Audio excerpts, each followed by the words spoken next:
dudes and babes, welcome back. My name is okay, well, I'm gonna keep that. I don't know why. That video. It's like Dixie D'Amelio, and she's like, "Hey guys, welcome back to my channel. This is my YouTube." Like she hits like some crazy fucking dance. All right, all right. Let's get back to the dudes and babes. Welcome back. My name is Teo. Glad you're here. Today we're gonna be talking about digital and physical releases of media. Not exactly a concrete run through. It's 2 a.m. I just more like my opinions on some of it. But we're not just gonna talk about games. We're gonna talk about music and games and Pokemon cards. I guess that no, it does work. Wait a minute. So obviously digital and physical. There's two sides to that coin. People love being able to hold stuff. It's like physically, like having vinyls and stuff. So let's start with music since I'm on that trek already. I have vinyls. So here we have my chair selling right now. So the idea for you youngins that don't understand, how a record player works, that thing right there, you put the disc on it, and you turn it on. You put the pin on it, and it spins and it plays music. Don't ask me how it works from there, because I kind of don't know. Sound waves and shit. I actually used the thing today. I was wrapping presents, which I know it's a lot of boxes and shit on the floor. You can't really see them because I'm sitting in front of them, but I'm not like an unclean person. So, I was using the thing today. I put the vinyl on there, let it spin. I was wrapping presents. It's a great time to have some music on there. Plenty of pieces of music mediums that came out between vinyls and what we have today, like cassettes and CDs. CD's nuts. I couldn't. Okay. Obviously, you could used to be able to download music to like an MP3 player or an iPod, stuff like that. So while this is a cool vintage thing to use, put your vinyl in there, let it spin. It's cool and music comes out. It's pretty sick. Man, is this thing inconvenient. Let's just be honest. And I'm gonna let you in on a little Teo secret right now. That record player I have, I love that thing. But I'm gonna be completely honest. It's a Bluetooth speaker also. So, it's a Bluetooth speaker. I can just connect my phone to it and play Spotify out of it. So in a situation where I want to listen to music, or I have like friends over, family over, we're hanging out, we just want to listen to music and put somebody on cue, on the aux and stuff, I just use it as a Bluetooth speaker. I think 70% of the time I use this thing as a Bluetooth speaker, and the other times I use it for this. Streaming music is so convenient, and to any of the physical purists that are like, but it's not, what if they take it all away? Streaming music is never going to go away. YouTube, Spotify, Apple Music, SoundCloud, whatever you use, it's some medium of it will always exist. I know people, like, oh, Spotify, they don't get paid as much unless I buy the physical. That's great. You want to support who you want to support. I respect that. Buy their CD. CD's nuts. I can't. Come on. But with that being said, you're probably asking, Teo, you seem very set on the side of physical with the fact that I have vinyls. Why do you collect vinyls? Well, it's not necessarily to support Avril Lavigne. I just like their music. What's better, quote unquote, in my opinion, I would say digital media for music. It is just better. It's way more convenient. Infinite songs. The pain in the ass it is to switch Green Day, Avril Lavigne, whoever I want to listen to, or flip the thing, move the. It's more. It does not really that much work, but it's more work than just going on Spotify and picking a song. Oh, I want to listen to one of my favorite artists and I don't have it. Like the new Olivia Rodrigo came out and I can't listen to it because I don't have the vinyl. I don't know why I just outed myself as an Olivia Rodrigo fan, but that's a real situation. We're gonna move to the next thing. Next, we're gonna talk about Pokemon cards, and I guess this can kind of go with any sort of collectibles. And I'm gonna be honest, I wasn't even gonna talk about this because it was kind of a joke, but then it immediately hit my mind that TCG Pocket exists. TCG Pocket. It's Pokemon collecting and I guess playing the TCG game on your phone. But you got me absolutely positively forked up if you think I would choose the TCG Pocket over my physical Pokemon collection. And there's a few reasons why. I'll just break it down right now. People collect things because they like to have things physically that mean something to them. Hence, vinyls. I'm not going to buy every vinyl in the world. I don't give a shit. I don't care that much. I'm not going to play the Pokemon TCG. I don't give a shit. I don't care that much. But I would love to collect the ones I love the most. Being the bands I like, the artists I like for vinyls, and Pokemon cards I like for Pokemon cards. So while Pokemon TCG Pocket is really cool, and I almost completed the Pokedex or whatever, I have every card in the game right now. I'm like 30 or 40 away or something. I would throw that all away for some physical cards, like in a heartbeat. They have these like immersion cards that are like, they put you through like the slideshow. It is pretty cool. Puts you like this little like slideshow. But what makes that instantly not cool is, first of all, I don't have it tangibly, so like, but if we're gonna take that away, just take that out, because that's a giveaway argument. It's like having a YouTube video, you know, or like a video online. If one person has the immersion card, you feel like everyone kind of does. This is a vintage first edition jungle Pikachu card. I mean, I'm sure there's hundreds or thousands of these printed, but like this card came out in 1999 or something. Who's gonna have more than that? Like, I feel special having this, where anyone can get lucky on TCG Pocket, open a pack, boom, they have the rarest card in the game. Like me personally, I'm gonna be honest, I've been collecting Pokemon cards for 2 years now. I love collecting Pokemon cards because I love Pokemon, and having it in this medium means more to me. And I hate to give this argument, but something about the Pokemon TCG Pocket thing, it just feels like an NFT to me. It just does, and I know that's like a term no one's used in like 4 years, but it feels just like that, and I can't avoid that feeling. Like when you want to collect something, I feel like you want it like physically. I guess this goes into like a lot of collecting. Like I have those like Legos and stuff. I have plushies. Like if there was like a plushie collection game, who's fucking playing that? Let's be real. Cameron, thank you. Like, work with me, please. Like, who would play like a plushie collection game? I know I wouldn't, because the fun part about it's like having a toy collecting game virtually. The fun of it is having it physically, and I think you can go with stuff like with Funko and stuff. So in terms of collecting like memorabilia, people always want that physically, and I think, while this was focused on Pokemon cards a little bit more, there's conventions and stuff in that facet. But like I said, this Pokemon card, I think it's clearly like collecting Pokemon cards or any sort of trading cards or any sort of collectible is way better physically. And I don't think there's much argument for digital outside of it's convenient. Most of the times it's free. Some of these hobbies can get expensive. Like I opened this Pikachu, and it was a bid I won on like eBay or something. And it wasn't exactly a cheap bid. It was probably over $100 I had to pay just for something like this. But this will hold infinitely more value to me than anything I can pull in TCG Pocket. So I'll give that round to I'll give that to physical media by like a landslide. So now we're gonna talk about video games. This is the one I even made this video on. A game that I kind of liked, just got shut down. That game was X Defiant. I enjoyed it for like a week or two. It was pretty fun. And I remember everyone was like, "Oh, it feels like an old COD. It feels like Black Ops. It feels like Black Ops 2. It feels like..." And I knew after all those comparisons, even though I was having a good time playing it, I guaranteed, and I said it to my friend group multiple times, the second the new COD comes out, no one's gonna play this anymore. Black Ops 2, I'm sorry, Black Ops 6 has been out for what, like a month or two now, and X Defiant just got shut down or being discontinued. And I know some of my friends are bummed, but let me backpedal a little bit on the two main arguments between physical and digital games. In the case for physical media, let's start with that, because that's obviously what we grew up with, or at least I grew up with. So they're gonna, digital games, you don't really own them. It's just licensing. They can take your shit at any time.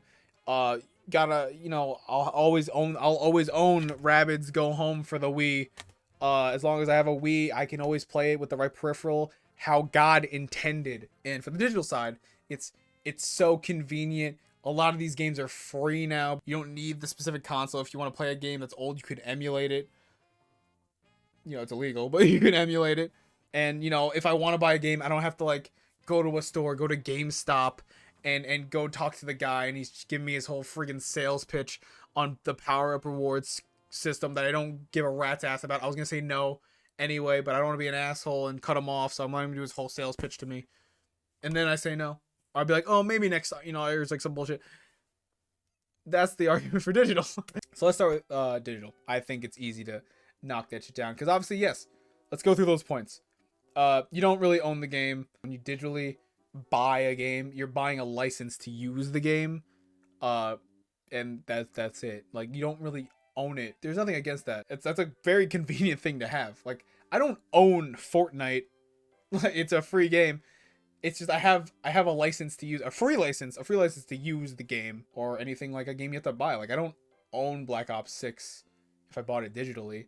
I just own a license to it. Steam and stuff, like Epic Store, Xbox Store, PS Play, they've worked like this for years. It's like buying a movie ticket, you know, or like a you know, Xbox and PlayStation do like the PlayStation Now and the Game Pass. It's like buying a subscription like Hulu or something, or Netflix. You get to use it as much as you want, as long as you pay. You know, I think that's a very fair system. Like, you know, I said the movie ticket thing. It's like you're paying an upscale price. You don't own the movie. You still have to buy the movie physically if you want it, but you're buying the chance to watch the movie. I don't know if that was the best analogy, but I'll leave it in. Another point I made was like, oh, they can just take your stuff away whenever and shut a game down if it's live service, especially. Even if it's a game you love, it can get shut down if not enough people like it, which sucks. That does suck. And in a way, yeah, having physical media makes sense over that. But I know there's a bunch of physical media games you can buy that don't work anymore. Like, I know Overwatch, if you bought the disc, you can't use Overwatch disc anymore. As a matter of fact, the game that was meant to fight Overwatch is Battleborn. This is like a game made by the guy that made Borderlands. This game got shut down God knows how long ago. And you can't fucking play it anymore. I'm sure, I mean, I don't know if there's single player stuff or whatever, but yeah, like live service games are only as good as the community around them. But unless your games like Fortnite or like League of Legends or Valorant or CSGO or something where it's like free, it's very scary to, you know, commit to a live service game like that, knowing it can get taken away. Having said that, a lot of these live service games are live service, meaning they need to be multiplayer and online. In a way, yeah, it totally makes sense that those would go down one day because the company has to pay for the service to be up. So obviously, it would probably go, you know, offline one day. Not everything lasts forever. But that's, you know, there's a case for something like buying like an old Call of Duty game. You still play the game to an extent, so it's fun. Actually, as a matter of fact, they brought back the COD servers, didn't they? Like the old, I don't know if they're still up, but I remember it was like, has it been a year? I don't even know. Time doesn't make any sense to me anymore. But I remember, you know, in the recent past, they brought back the old COD servers, like officially run by like Activision and shit. So you can play the old like multiplayer and stuff, and it's cool. That's cool. But at the same time, if you weren't gonna play that, you still had options with like playing campaign, and that's also not limited to physical. By the way, I know I said if you had the disc, you can buy Black Ops 2 online. You play it. You can still play the campaign. That's how I have it on my Xbox. I bought it for like $10. Even though I still have the disc and stuff. There's boxes on the floor. Even though I still have the disc and stuff for Black Ops 2, and I could put it into my Xbox 360, you know, I could play it digitally as well. So now let's get into it. The next point, like obviously, yes. So live service games, they suck. They're only as good as their community, like I said, and it sucks when they get shut down because a lot of people, I'm sure a lot of people are big X-Defiant fans, and they got cucked. You know, they got cucked out of a game they really liked, and that's literally just because not everyone likes a game, means it's in peril. And I think there's a whole genre of things about I can say how games come out unreleased and unfinished and they need live service, and without live service they fail and they suck, whereas games back in the day, even if they were shit, they were complete. But in turn, live service game, you're only going to be playing it as long as they support it, regardless of what you think. So another argument I made is peripherals and playing the game as God intended. Nothing beats playing like the official, like this is Pokemon Pearl, playing official console and your DS. I feel like such a pimp, like walking around with this. Like, sure, they released like Mario 64 on the virtual console, which is like $50 a month or whatever. Actually, no, they have the 3D All Stars too, which is nice. But I feel like using that shitty ass N64 controller is what made I just dropped it. This controller sucks. How are you even supposed to hold it? My brother used to say you had to hold it like this, instead of like, I mean, like how else would, like this? Like what? So I don't know. Like, I think I wouldn't want to play an N64 game. I wouldn't want to play N64 Smash on anything but this. However, you know, Ocarina of Time, which is a game I haven't played much of. Yeah, I have the N64 with Ocarina of Time, and you got to blow in the cartridge to make it work. I had to blow to make it work. Yes. Okay. Haha. But like, I had never really played Ocarina of Time outside of that, and I can't imagine playing it on anything but this. Like, sure, I'm sure it controls so much smoother on like a keyboard and mouse, or on the 3DS port that I have somewhere. And while, you know, you can argue like, oh, this is pretty easy to emulate, Sure, fair enough. I won't argue it. Ones that I don't feel are easy to emulate are Wii games. When it comes to a Wii game, I got the Wii condom on so I don't break it. Yeah, you know, the Switch can emulate with the gyroscope and shit, but there's something so potent about the Wii remote that I just think it's so hard to emulate. Like, one of my favorite games from the Wii era is Rabbids Go Home. This game is basically, for you youngins, this is like the Minions before the do they know what the Rabbids is? It's like the Minions before the Minions. Loud equals funny. You collect trash and you run into people, and that's it. That's the whole game. And it's fun and I love it. Now, if they re-released that on the Switch, would I buy it? Almost definitely not, because I have it on the original console it was made for. And I know you're thinking, like, oh, that game's not entirely, you know, it's really just a lot of nunchuck and then you shake the Wiimote. That's pretty easy. I'm like, you just hit a button, which they did with stuff like Mario Galaxy. But Mario Galaxy on the Wii felt correct. It feels correct. Like, it was almost like the console was made for. You know, it comes up more with the consoles like the Wii game consoles. The Wii Sports Resort, Wii Sports, Wii Play, not really Wii Fit. Actually, Wii Fit's probably the hardest one to emulate, because how the fuck can you emulate this? I mean, you can't. But I think a lot of people are very on board with the idea that I just said, is playing with the right peripheral of a game. I mean, I think there's clearly a reason why people that played Melee back in the day, Super Smash Bros. Melee, are so adamant about using a GameCube controller, even playing Smash Ultimate, Smash 4, Smash Brawl, even though people say Brawl sucks. Using a GameCube controller feels right with playing Smash, and I think there's something to that. Playing a game like Pokemon on a DS or a Game Boy will always feel right. I would only play Pokemon Red if I had my Game Boy with Pokemon Red in, and I'm totally cool with that reality. So why is physical media bad? I'll just cut the chase. It can get expensive. It can get so expensive for some things. I don't know how much a Wii costs, but I know it's probably cheaper to just emulate. And yeah, the convenience of digital games, downloading games, has been so beneficial to the gaming scene in the world as a whole. Like, if you live in like some dead area in the world where there's not, you know, a GameStop or whatever for miles and miles, buying stuff online, and I don't even mean by Amazon, but you could do that too. I mean, buying digitally makes way more sense. And I'd be lying if I said I didn't buy, you know, digital games. I just bought 2K on my PS5. My digital only PS5, might I add. I'm not against it. I'm not against either. So there's convenience to digital. It's cheaper often. And a lot of games are digital only anyway. I don't even think Fortnite has a disc like that. So, like, I think if you want to play Fortnite, you gotta download it for free. Oh no. On fucking any piece of technology that ever existed. So I know what you're thinking, Teo. That's great. You've argued both sides. One of them a lot more thorough than the other. Where do you stand? Do you like digital? Do you like physical? Like I said, I think it's very hard to be an extremist for digital only or physical only. And like me, like, yeah, sure, I collect a lot of Wii games. I collect a lot of physical. I have an N64. I have all this stuff. And that's just because I find it cool. Does that mean I would shell out the money for them every time? Hell no. But there's a lot of convenience with digital. I can't argue with that. And there's a lot of, you know, merit in having something physically. Like I'm sure if I ever have a child or children or whatever, I would love to play Wii Sports with them or something. So that's it. My opinion on physical and digital media. It's more of a rant video. I'm gonna be honest, I just wanted to make a video before finals. I have finals this week. Pray for me, guys. And I don't know if I'm gonna make another video before you know, Christmas and New Year's, and I'm gonna be away. I'm trying to be more consistent, all right? Yeah, I guess that's it. If I make another video, we'll see. For the end of the year, we'll see. But till then, good luck and God bless, guys. Peace.